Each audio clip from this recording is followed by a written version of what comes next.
Have you ever felt like you were the only one trying to do the right thing in a world that has gone completely off the rails?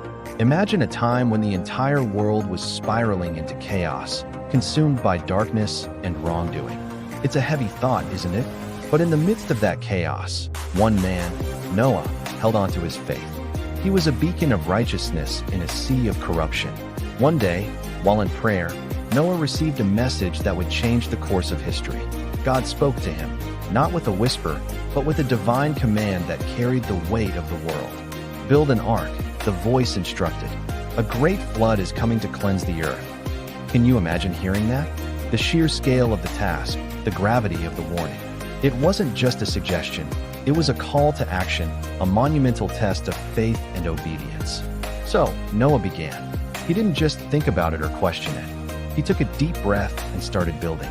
Picture this, a man and his family, day after day, sawing wood, hammering nails, constructing a vessel of unimaginable size, all based on faith. The world around them didn't understand. People would walk by, scoffing and mocking him.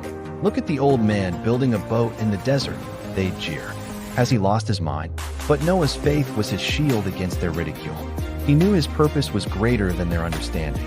His obedience was a testament to his unwavering trust in the plan he had been given. It was faith in action, a powerful display of commitment even when it was the hardest thing to do. Then, the moment of truth arrived.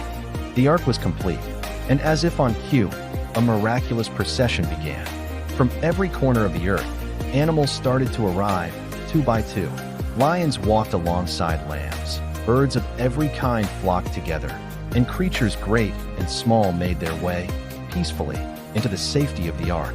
It was a breathtaking sight, a living tapestry of creation responding to the call of salvation.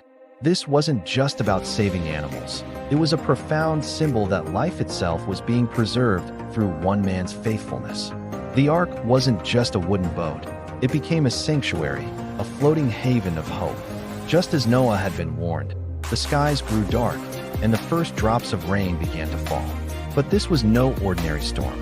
It was a torrential downpour that lasted for 40 days and 40 nights. The waters rose, swallowing the land, and the world that had been so consumed by wickedness was washed clean. Judgment had fallen, but amidst the churning waters, the ark floated, a solitary vessel carrying the future. Inside, Noah, his family, and all the creatures were safe, protected from the storm, spared by their faith and obedience. It's a powerful reminder that even in the fiercest storms of life, faith can be our anchor. After many long days adrift, the rain finally stopped, and the waters began to recede. Noah sent out a dove to search for dry land. At first, it returned with nothing. But then, one evening, the dove came back carrying a freshly plucked olive branch. It was a sign of new life, of land, of a new beginning. Hope was returning. When they finally stepped out of the ark onto dry ground, they looked up to see a magnificent rainbow stretching across the sky. It was God's promise, a covenant that he would never again destroy the earth with a flood. It was a vibrant, beautiful symbol of redemption and the faithfulness of God. The story of Noah isn't just an ancient tale, it's a timeless lesson for all of us. It teaches us to trust in a plan bigger than our own, even when we can't see the full picture. It shows us the power of obedience, of doing what's right even when it's difficult or unpopular. It reminds us that no matter how far we've strayed, redemption is always possible. And perhaps most importantly, it proves that the faith of just one person can indeed have the power to change the world. What is the ark you need to build in your life today? What act of faith is being asked of you? Jesus is saying, "Come to me, all that labor and are passing through difficult times. Get the rest you deserve." Because he is the ark that you and I need in this present world that has forgotten God. Thank you so much for joining me on this journey through Noah's story.